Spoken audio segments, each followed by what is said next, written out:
అలాగే శ్రీలేఖ గారు, అంటే చాలా మంది అంటుంటారు ఈవిడ సినీ ఇండస్ట్రీలోనే ఉంది కాబట్టి, అందరు పరిచయాలు కాబట్టి ఈవిడకి అందుకే అవకాశాలు వస్తున్నాయి, కొత్తగా ఎవరైనా మ్యూజిక్ చేయాలనుకునే వాళ్ళకి బ్యాక్గ్రౌండ్ లేదు కాబట్టి రావట్లేదు చాలా మంది అనుకుంటూ ఉంటారు. సో వాళ్ళకి మీరు ఏం సమాధానం చెప్తారు? సమాధానం అంటే కొన్నిటికి సమాధానాలు ఉండవు. నేను సినిమా ఫీల్డ్లో ఉన్నాను. ఓకే, ఎవరి సపోర్ట్ ఉంది నాకు? సో సినిమా ఫీల్డ్లో కిరణ్ అనే ఉన్నాడు, రాజమౌళి అనే ఉన్నాడు అనుకోండి.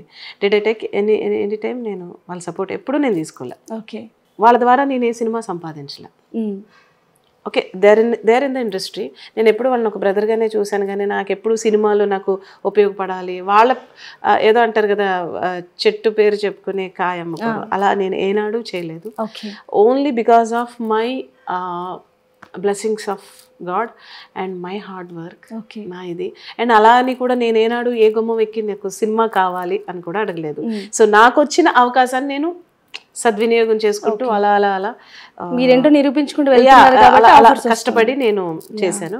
బట్ అలాగే అవతల వాళ్ళు కూడా సినిమా ఫీల్డ్లో ఉన్నంత మాత్రాన చాలా మంది ఉన్నారు సినిమా ఫీల్డ్లో, అందరికి ఎందుకు రావు అవకాశాలు? అవకాశం రావాలంటే ఇట్స్ ఫేట్ అండి. ఇది కూడా నేను జాతకాన్ని నమ్ముతాను నేను. సో రాసిపెట్టి ఉండాలి. ఆ రాసిపెట్టి ఉన్నదాన్ని నువ్వు కొంత కృషి చేసి you have to prove your self. So అంతేగాని నేను సినిమా ఫీల్డ్లో ఉన్నంత మాత్రాన వచ్చేలేదండి ఫ్రాంక్లీ. సో అది తెలుసుకోవాలి ఫస్ట్. అండ్ వచ్చి హార్డ్ వర్క్ చేయాలి. ఇలా వచ్చేసి ఇలా నేను చేసేసి నెక్స్ట్ మినిట్ వచ్చేయాలంటే it's not a magic. So కొన్నేళ్ళు కష్టపడాలి. ఇందులో చాలా ఇబ్బందులు కూడా ఉంటాయి కదండి లేడీస్. మీరు ఎటువంటి ప్రాబ్లమ్స్ కాదండి, అక్కడ లేడీ అనేది పక్కన పెట్టేసండి. లేడీ అనేసరికి అన్ని చోట్ల ఉంటాయి. ఏ డిపార్ట్మెంట్లో లేదు ఇబ్బంది? కరెక్ట్, అన్ని దగ్గర. డాక్టర్ ఫీల్డ్లో ఉంటుంది, ఏమంటారు ఐటీలో ఉంటుంది, లేదా ప్రతి దాంట్లోనూ ఒక మేల్ డామినేషన్ అనేది ఉంటుంది, ప్రతి దాంట్లోనే ఇబ్బందులు ఉంటాయి. బట్ ఆ ఇబ్బందులన్నింటినీ ఓవర్కమ్ చేసేసి ఇబ్బంది అని అనుకోకుండా how to overcome, how to achieve your goal. And especially నీ సెల్ఫ్ రెస్పెక్ట్ తగ్గకుండా, నీ విలువలు చంపుకోకుండా సో అచీవ్ చేయడం అనేది that's more biggest task. That ఈ విషయంలో చాలా నేను విన్నాను. మేము శ్రీలేఖ గారు చాలా బాగా మొండి, తను చెప్పింది చేయాలి, తను అనుకుంది చేస్తుందని చెప్పేసి అంటుంటారు. అంటే మీ మొండి వైఖరి వల్ల ఎటువంటి ఇబ్బందులు ఎదురయ్యాయి, అలాగే ఇలా ఉండడం వల్ల ఎటువంటి చాలా ఈజీగా చేసుకోగలిగారు? మొండి కాదు, యాక్చువల్గా నాకు చాలా హెడ్ వెయిట్ పొగరు అంటుంటారు. అది అనేచ్చు మీరు, యాక్చువల్గా ప్రాబ్లమే లేదు. మీరు అలా లేరు, చాలా ఫ్రీగా ఉన్నారు. బట్ చూసే వాళ్ళకి ఈవెన్ సునీత గారు కూడా అలాగే అనుకుంటారు. బట్ షీఈస్ వెరీ ఫ్రెండ్లీ, మాట్లాడితే అంటే అది నాతో బాగా క్లోజ్ అయిన వాళ్ళకి అర్థమవుతుంది, నాతో ట్రావెల్ చేసిన వాళ్ళకి మాత్రం అనిపిస్తుంది. దూరం నుంచి చూసే వాళ్ళకి అమ్మో చాలా. వై? బికాస్ చాలా రిజర్వ్డ్గా ఉంటారు. అదొక రీజన్. నా పని ఏదో నేను చూసుకుంటాను. స్టూడియోనా ఇల్లా, స్టూడియోనా ఇల్లా, దట్స్ ఆల్. నేను I won't go any private parties and after parties. I don't entertain. Work ఎంతైనా చేస్తాను. వర్క్ నేను అర్ధరాత్రి 1 గంట 2, 3, 4, 5 అండ్ నెవర్ అలా చేసిన రోజులు కూడా చాలా ఉన్నాయి. నేను అలా ఎప్పుడు చూసుకోను. But other than work I don't entertain any other things. And ఎప్పుడు కూడా వెళ్ళి నాకు సినిమా కోసం నేను I don't do such things. And రిజర్వ్డ్గా ఉంటాను, ఏం కావాలో అది. అట్లా అని ఫ్రెండ్లీగా ఉంటాను. ఆ ఫ్రెండ్లీగా ఎప్పుడు తెలుస్తుంది, నాతో పనిచేసిన డైరెక్టర్ నాతో వన్స్ క్లోజ్ అయితే అమ్మో చాలా బయట అలా చెప్పారు కానీ అలా లేరండి మీరు అన్న వాళ్ళు కూడా చాలా మంది ఉన్నారు. బట్ నేను అందరితోని అంత చనువు అంత ఎవరికి ఇచ్చేసాను. సో ఈవెన్ బాలు గారు కూడా నాకు ఇచ్చిన చనువు, నాకు ఇచ్చిన ఇది మీరు పాడతా తీగది చూసుంటారు. అసలు యాక్చువల్గా ఆయన మీద భుజం మీద చేసిన ఫోటో తీసుకుంది నేను. అంటే నాకు ఎందుకు అంత ఫ్రీడమ్ అంత చనువు ఇచ్చారంటే హీ లైక్స్ మై టాలెంట్. నా టాలెంట్ కానీ నేను చెప్పేది నేను చేసే మ్యూజిక్ కానీ ఆయనకి చాలా ముచ్చటేస్తుంది. అమ్మో చిన్నపిల్ల నన్ను ఇంతప్పుడేం చూశారు. అసలు నీ వాయిస్ అసలు గాడిదలా ఉంటుంది, కాకిలా ఉంటుంది, నీకు పాట నేర్పను అన్న నా 7 years నుంచి ఆయన చూశారు. మళ్ళీ ఆయనతోనే ఫస్ట్ డ్యూయట్ పాడడం ఆయనకి 2 మూవీలో. సో కాకి కోకిలు ఎప్పుడైందని ఆయన ఒక మంచి కాంప్లిమెంట్ కూడా ఇవ్వడం. So whoever knows me deeply they won't say like this. మెయిన్గా అది. బికాజ్ నేను ఎప్పుడు కూడా దేనికోసము నేను సెల్ఫ్ రెస్పెక్ట్ అనేది మాత్రం నేను వదిలిపెట్టను. ఒక చిన్న లైన్ ఉంటుంది, ఆ లైన్ దాటి నేను వెళ్ళను, ఎవరిని రానివ్వను. సో అలా ఉండడం వల్ల కూడా అంటే మీకు దగ్గరగా వచ్చి మిస్ అయిన సినిమాలు కూడా ఉన్నాయి ఏమైనా? ఉంటాయి. ఉన్నాయి కూడా. బట్ ఐ నెవర్ దానివల్ల నేను ఏదో వదులుకోలేనండి. It is more important for me. అలాగే మీరు వర్క్ చేసిన మ్యూజిక్ డైరెక్టర్లలో మీకు ఎవరంటే బాగా ఇష్టం? నేను వర్క్ చేసిన మ్యూజిక్ డైరెక్టర్స్లో కోటి గారు. ఓకే.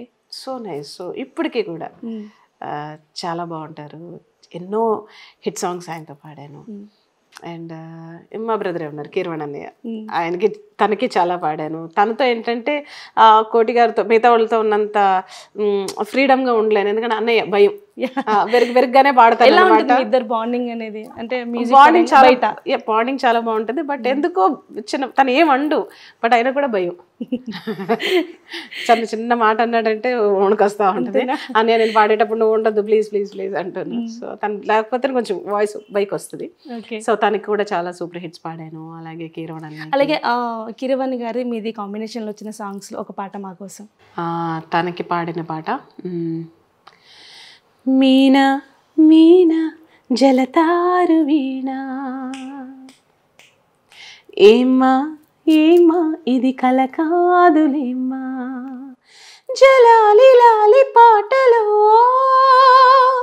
జనించు ప్రేమ బాటలో, జలధరింతలా వింతలో జరిగేను సంగమం, మీనా మీనా జలతారు వీణా.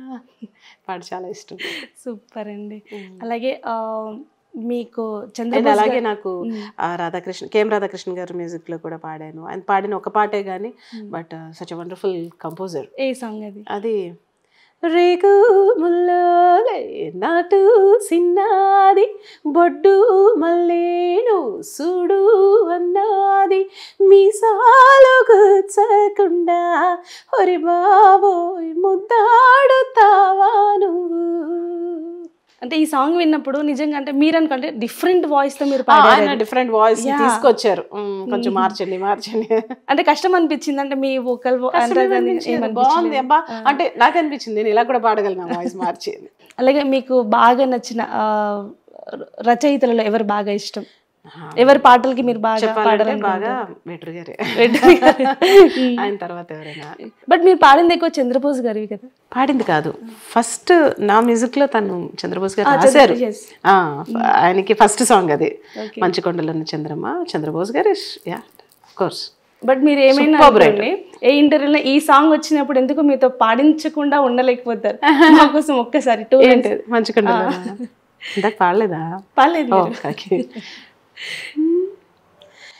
మంచు కొండలోన చంద్రమా సంతనాలు చల్లిపో, మెచ్చి మేలుకున్న బంధమా అందమంతా అల్లుకో, మొగ్గ ప్రాయంలో సిగ్గు తీరంలో మధురమీ సంగమం, కొత్త దాహంలో వింత మోహంలో మనదిలే సంవరం. ఇలా పాడితే ఇప్పుడు మేము చేసిన వీడియోకి ఒకటి కంప్లీట్ ఫుల్ఫిల్ అవుతుంది. అదేంటి ఈ వీడియోలో పాడలేదు ఏంటి ఇంటర్వ్యూలో అని చూస్తూ ఉంటారు.